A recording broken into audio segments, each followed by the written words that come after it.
Hello there, I'm Scotty. You're not. Welcome to the Wrestling Corner where we talk all things wrestling. Just came up with that slogan. Right, Paul? Wrong side. Right, Paul? What are you doing? Don't talk to me. Do your video. Right. Sorry, Paul. It's okay. Get in there. Right. Also, XFL sucks. I don't know. Never seen it. So anyway, we're here to talk about the Elimination 2023. I'm gonna crack open a Mountain Dew Zero Pitch Black. The Pitch Black Zero Sugar. I know this was Royal Rumble, but I love this stuff. Zero sugar stuff. Okay, I'm gonna put this here though. All right, so yes, I'm reviewing this on a Sunday because I was busy on Saturday, which is going to be a bit of a problem for WrestleMania. I'm gonna have to review night 1 on Sunday and night 2 on that next Monday because there's just not going to be enough time because I'm not going to be home because they my own schedule has their schedule. They had a good track record of having their events on the week that I wasn't busy, and now this and WrestleMania is just the same. Like last year was the same thing. I wasn't even in town last year for WrestleMania, but here we are talking about Elimination Chamber 2023. And overall, it was a good show. There was a couple of booking decisions I wasn't a big fan of. It just, to me, didn't make any sense, but we'll get to those. We started off with the women's Elimination Chamber match to determine the number 1 contender for the Raw Women's Championship. Now, no bones about it, I think it was a bad decision for them to have Rhea challenge Charlotte. Rhea should be the one to dethrone Bianca as Raw Women's Champion. Plain and simple. Also, she's on Raw, so I don't understand. I get it. They want her to get her win back from Charlotte. Sure. Should have done that before, not now. It's too late for that. 2 years, too late. It's over. And if you want to know who I think, or what I think the SmackDown Women's Championship match should be, I'm going to do a video. I'm going to do a Wrestling Corner video when the match card for WrestleMania 39 is officially done. Every single match is set. Maybe like the week before WrestleMania. I will do my video of what I think the card should have been. I'm pretty sure there's going to be some matches that I agree with. I know there is. But there'll be some that I think that should have went a different direction. So I'm good on that. But it should have been Rhea Ripley versus Bianca, but here we are. Elimination Chamber match, of which half of these competitors are on SmackDown. Natalya, Carmella, Liv Morgan. No, Carmella's not. Natalya, Liv Morgan, and Raquel Rodriguez are on SmackDown. Yes, I said Rodriguez. I'm getting sick of having to recorrect. They're not going back to their old names. You know, Triple H should have them do that. They're not going to do it. So fuck it.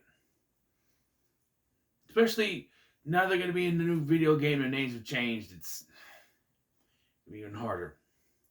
But anyway, and then the Raw representatives were Asuka, Carmella, and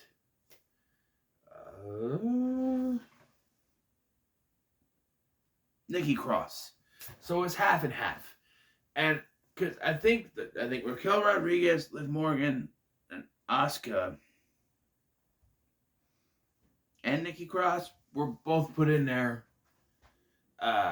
because they were the last 4, the final 4 in the Women's Royal Rumble match, which is it's a decent way to do it, but you know. And I think they booked this right. They started off, I have it written down here.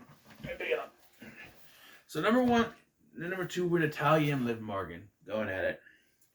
Number 3 was Raquel Rodriguez. Number 4 is Nikki Cross. 5 was Carmella, and Asuka came out last. That's good. Asuka come out and just dominate. It works. The first one eliminated was Nikki Cross by Raquel Rodriguez. And then this one was pretty uneventful. I think they should have had the men's Elimination Chamber start out because there was a lot more stuff going in this. There were some decent spots, but they weren't really doing off the top things, and and for all the stuff that Nikki was acting crazy at the beginning of this, getting into the pod. It was funny because she was getting in and she's all, and then she gets to the pod, it's like she's scared. It's like, you can't do that. You can't have her act all crazy inside, going to get to the pod and go, no. That doesn't make any sense. But anyway, the last two were Asuka and Carmella, which was weird. And Corey Graves was clearly on the side of Carmella. And, I may have noticed something, but when Carmella was gone, a couple of things have gotten bigger. And I don't think they were that big before she left. Just saying. So, yeah, Asuka won, which obviously was going to be her. The only other one that had a slivers of a chance of being considered to be the top is Raquel Rodriguez. But, she was on SmackDown, probably not. But, yeah. So that was a decent opener, To be honest, I didn't pay much attention. I was eating my supper and opening my stuff that I got from Walmart for my birthday money. So just kind of listening to it. But from what I did see, it was decent. Next, we had the first wrong booking decision of the night. Brock Lesnar versus Bobby Lashley. Why the hell did you do this? What? It was good until it wasn't. There were big men smacking man meat. They were fighting each other, spears, German suplexes, all that stuff. And then Bobby Lashley put Brock Lesnar in the hurt lock, and Bobby Lashley just hit him in the balls and got a disqualification. And then he ended with Brock attacking Bobby Lashley and putting him through the announce table. But why? Why did you... It even makes less sense when you had Bray Wyatt come out on SmackDown on Friday and say, whoever wins between Brock Lesnar and Bobby Lashley, I want them at WrestleMania. What do you do now? That just doesn't make any sense. This feels like they're setting up for a final match at WrestleMania. But if that's the case, why did you have Bray Wyatt come out?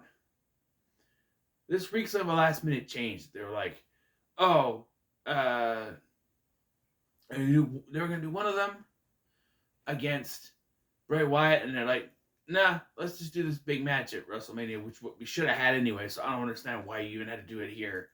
But you did, and it just doesn't make any sense. And this means 3 times in a row, you can't have a clean finish between these two, because the first time it was for the WWE Championship, and it was a screwy finish then.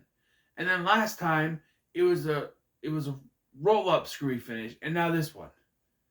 And no, I don't count roll-ups as clean finishes. Even if there's no distractions involved, there's usually is a distraction involved, but if it was a roll-up, it's still not a clean finish. It just doesn't make any sense to me. This is the first bad booking decision of the night. Also, Brock Lesnar should have won this because, Bobby won the first time. Lesnar won last time. Lesnar should have won this and then gone to face Bray Wyatt because supposed to have Lesnar versus Wyatt years ago, and it ended up not happening. So, I don't know. Next, we had the second wrong booking decision of the night. Finn Balor and Rhea Ripley versus Beth Phoenix and Edge. And this was a good match, but the finish... So Dominic kept getting involved, which was obvious. Damian Priest wasn't out there because he was preparing for the Elimination Chamber, which made sense. But, Dominic got involved, and he was chased off, and then he came back for some reason, and Edge and Beth Phoenix won. Wrong. Finn and Rhea should have won, because Rhea has a championship match at WrestleMania, which she should also win. She didn't even lose, and yes, you can go, oh, Miss Gaddy, she didn't get pinned. So, but she still lost the match. It'll still say in the record books that she lost the match. Pinfall or not, she lost the match. She did not get pinned, but she still lost the match. They should have won.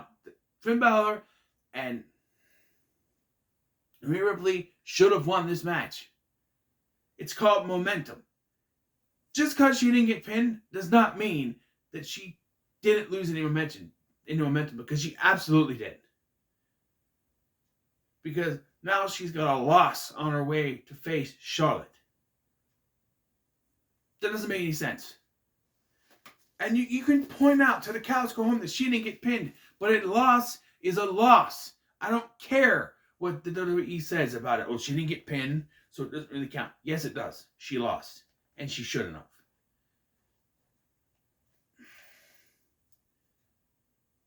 It's frustrating. And now, the United States champion, I don't want to ruin it, United States champion issued an open challenge, and Edge has answered. So, I don't know what we're doing there. I don't think Edge is going to win, but if he does win, is he defended against Finn Balor at WrestleMania? I think that's what they're going to do. That's what they're heading for. I don't know. So now we got the Elimination Chamber match for the United States Championship, the first ever. We start off with Johnny Gargano. Oh, I forgot. At some point, they're doing those WrestleMania vignettes like they did at WrestleMania 21.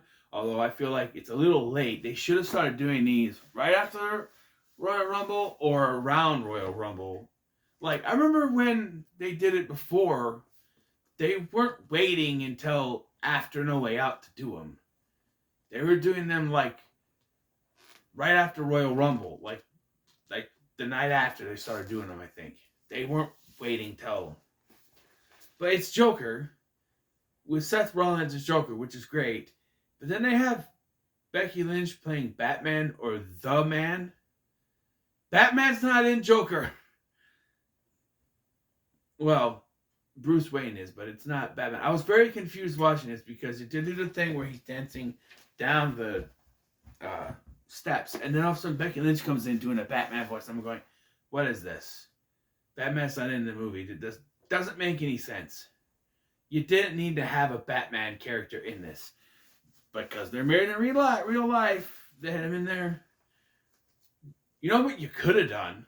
You could have had her be the Robert De Niro character on the show. You could have started with him dancing down the steps and then go to the game, the talk show, and she be the Robert De Niro character and do the whole do you think you belong to do you think you really deserve to be at WrestleMania? I do, and I'm sick of pretending I don't, or something like that. You could have done that, but they had a Batman character into a movie that did not have Batman in it. I don't know. Anyway, we have a mystery match for the United States Championship, and Johnny Gargano and Seth Rollins start off the match. Excuse me, I need to drink. My voice is. And they made a big point to mention on commentary that it's the first time that these two are ever meeting. Number 3, for some reason, was Austin Theory. Okay. Champion's not coming out last this time, or I guess Asuka wasn't the champion, but still, he came out. He tries to team up with Johnny Gargano. Of course, that doesn't work. But number 4 is Damian Priest. And he comes out there, and then at one point, Austin Theory tries to team up with him. Also doesn't work. He gets kicked in the head. Number 5 is Bronson Reed. No. Bronson Reed should have come out 5th. He should have come out last, because Bronson Reed ends up being the first one eliminated. So I think it would have made sense if he came out 6th, the final one, and just battered everyone, and then gets eliminated. Like, oh, this guy's a house on fire. who can stop him? And then all of them team up on him and eliminate him first. That would have made more sense. But instead, they had Montez Ford come out last, which is fine, but it didn't really make sense to me. Bronson Reed's the biggest guy in the match. He's the powerhouse. He should have absolutely come out last and battered everyone. And then that's when they're like, okay, we got to team up together to take him out. And they do that and eliminate him first and get him out of there. He's the first one eliminated, but he should have been the last one out of the chamber, in our opinion. He gets eliminated, but Montez Ford hits the okay. Wikipedia lists who pinned them to eliminate him, but like in the women's one, they credited both the people involved. Here it just says Montez Ford, but everyone used their finishing move on him to eliminate him, but it only says Montez Ford. And then later they do it again, but Johnny Gargano was the second one eliminated, this time by Damian Priest. The third one eliminated is Damian Priest by Montez Ford, who is then eliminated by Austin Theory, although again, sort of a double team because it's actually Seth Rollins and Austin Theory because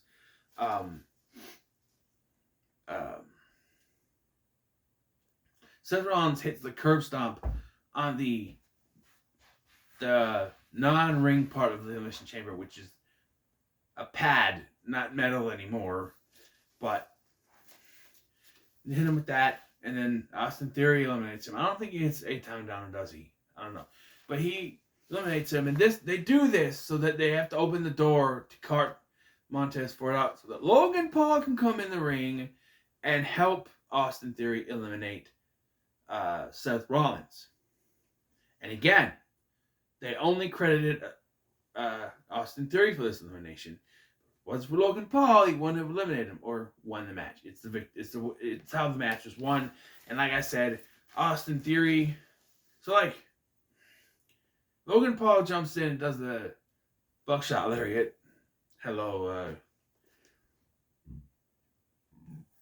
Adam Page. But then hits his own curb stomp on Seth. 8-count down by Austin Theory. 1, 2, 3. To me, that's both of them eliminated and helped them, And then at the press conference thing, Austin Theory issued open challenge for the U.S. title, answered by Edge. So we should see how that goes. But and then finally our main event of the night. Don't need that. Sami Zayn versus Roman Reigns for the undisputed WWE Universal Heavyweight Championship. Hold on. Not that one.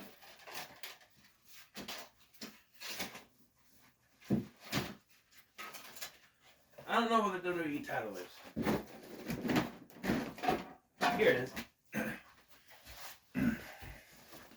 I don't have the new US title, so so here it is. So this is what's on the line, these two. And they're in Montreal. They're cheering the hell out of Sami Zayn. Roman comes out first, and of course he does, with only Paul Heyman. Note that. And then Sami comes out and just gets cheered the hell out of. You got his wife at ringside. There's a kid. I think it's his kid. Ringside. Just family everywhere. People cheering. Before the match even starts, people are cheering the hell out of Sami Zayn. They're chanting, "Fuck you, Roman," which is not bleeped out. Although later, some other stuff is bleeped out for some reason. But not "Fuck you, Roman." I don't know. But you can hear it. I guess they wanted... If Triple H was like, "Oh, let it, I don't know. But, yeah. And man, the whole story was that Sami Zayn kept trying and trying. And Roman kept trying and trying. And Sami kept kicking out. And it would have been fine. Look, I don't understand how they can think that Roman has been a strong champion. Every single one of his finishes had been screwy. that there's been some kind of screwy finish. Either Usos get involved, or Solo gets involved, or there's a fucking ref bump. Something happens, and yet they think that this is building a strong champion. I don't understand that. Like for me, it's not building a strong champion when people have to interfere in your matches, or you have to do a ref bump. And in this match, they did 2 ref bumps and an interference for Sami Zayn.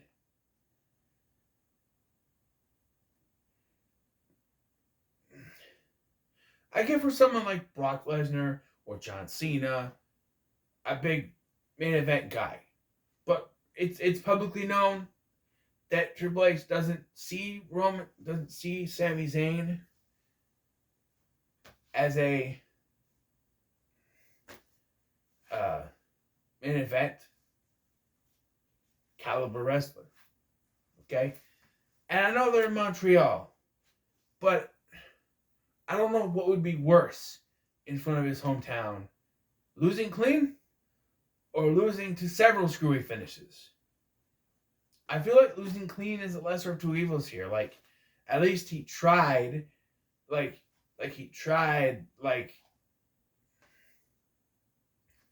if he loses clean, at least it shows that he tried and he couldn't do it.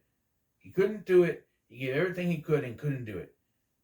With screwy finishes, it's like no matter what he did, he was never going to win. There was always something in the way.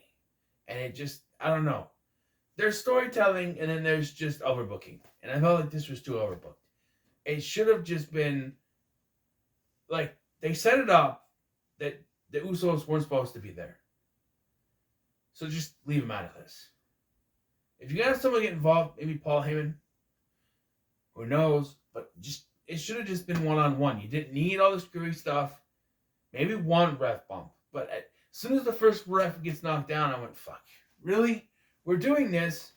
And then you get Jimmy Uso coming out to help. And I will never understand this because it makes no sense. It makes no sense to me. So, first referee gets knocked out.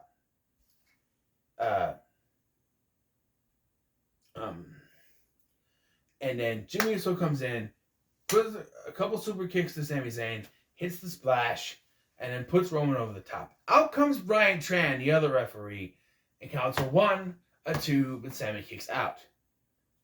No, what he should have done, because having a referee come running out implies that he just saw what happened, therefore he should come out and call for a disqualification, because he just saw Jimmy Uso illegally get involved in the match.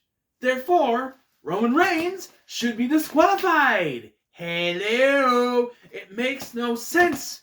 It makes no sense. And it's been done so many times where a referee comes running down after someone has got involved and just counts 1, 2, and a kick out. Just starts counting. But it doesn't make any sense because it should be a disqualification. It makes no sense to me. It makes no sense. If the referee on the outside got back up and went in and counted 2, that would make more sense. But a referee coming from the back who clearly just saw the interference and the fact that Jimmy Uso is still fucking out there, it makes no sense at all. So Sami gets rid of Jimmy for the time being, knocking him out. They're going at it again, and then this ref gets knocked the fuck out. I'm like, oh, give me a fucking break. This is so Roman can call for a chair. Paul Heyman gets him a chair. He's going to hit him with it. When he turns around, Jey Uso is there. He stops him. And so Roman tells Jey, you do it. Which he hands him the chair in a weird way where he has it to him like this instead of like this. He hands it to it one-handed and says, dude, I don't know. It's weird. But, yeah. And it looks like Jay's going to hit him. And I thought he was going to, but he doesn't. Instead, Roman takes the chair back. And when Sami goes to spear Roman moves out of the way and he accidentally spears Jey. And he's kind of gone for the rest of this match. And then Roman just beats the hell out of him with the chairs. And then Sammy keeps trying to get out, but he doesn't. He hits a hell in the chair. Next thing, hits a spear. The first referee comes back in. 1, 2, 3. And after the match, I'll put these down now. After the match, Jimmy Uso gets back in, but then Kevin Owens comes to the rescue. Where were you 5 minutes ago, Kevin? Hello, you couldn't come and help Sami Zayn during the match? Referee was out. You could have helped him win, actually. That doesn't make any sense either. Like, they have him come out after the match is already done. Well, he could have been helped during the match, but Sammy was losing, so they had to do that. But he comes out and helps him, and he hits Jimmy Uso with a stunner, throwing him down. He hits Roman with a stunner, and then when he goes to hit him with a chair,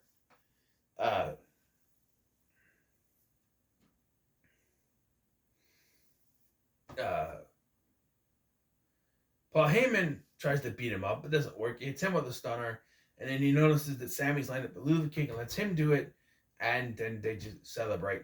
And I guess this was a way to send people home without being mad that Sammy lost. But unlike with Drew McIntyre at Clash of the Castle, it was pretty obvious that Sammy wasn't winning. And the amount of people in the audience that were surprised that Sammy didn't win, either they were complete and total fucking idiots, or they were plants set up to look surprised, because no one, and I mean no one, believed Sammy was winning the match. No one. And if you say that you thought he was winning, you're full of shit. There is no one that believed that Sammy was winning that. If you honestly did, then you're lying to yourself. There's no way. There was no way he was winning it. And if he did win, I would be glad to be proven wrong, albeit confused. But because in my opinion, Cody Rhodes is the only one who should defeat Roman for the title. And he will at WrestleMania. God damn it. But yes. And this was a better ending in a way, because at least we didn't have him singing songs with Tyson Fury. I don't know. But, yeah. And I don't know what they're doing with Sammy and Kevin. I know they're going to face the Usos for the tag titles at WrestleMania, which, I don't know. That's another reason why I knew Sammy wasn't winning, because it's been heavily rumored for a while now that the plan was Sammy and Kevin to win the tag titles from the Usos at WrestleMania, whether it's both sets or one of the sets. I don't know, because they've been kind of trying to separate those. I think they should win the Raw tag team titles. That way, Sammy can go to Raw and be separated from the Bloodline after WrestleMania, and then the Usos can be on SmackDown with the SmackDown tag team titles. I also think that Cody should only win the WWE title and stay on Raw, and Roman should stay on SmackDown. But they already say that it's for the Undisputed Universal Championship, so I don't know. Maybe he'll win the Universal title and he'll go back to being the Red One or something. I don't know, but that's how it is. So the show, not so bad. Couple of bad booking decisions there.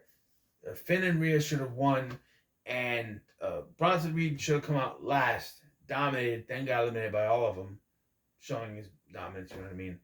But that's really a nitpick, not a bad decision. And then, of course, whether it was Bobby or whether it was Brock, there should have been a definitive winner and not a disqualification finish. I would have preferred Brock, but if Bobby was going to win, have him do it somewhat clean, not a hit to the balls, but, So, what are your thoughts on the Elimination Chamber of 2023? Let me know in the comments below. Make sure to like, share, and subscribe. Thank you for watching. I'm Scotty, and I'll see you in the next one.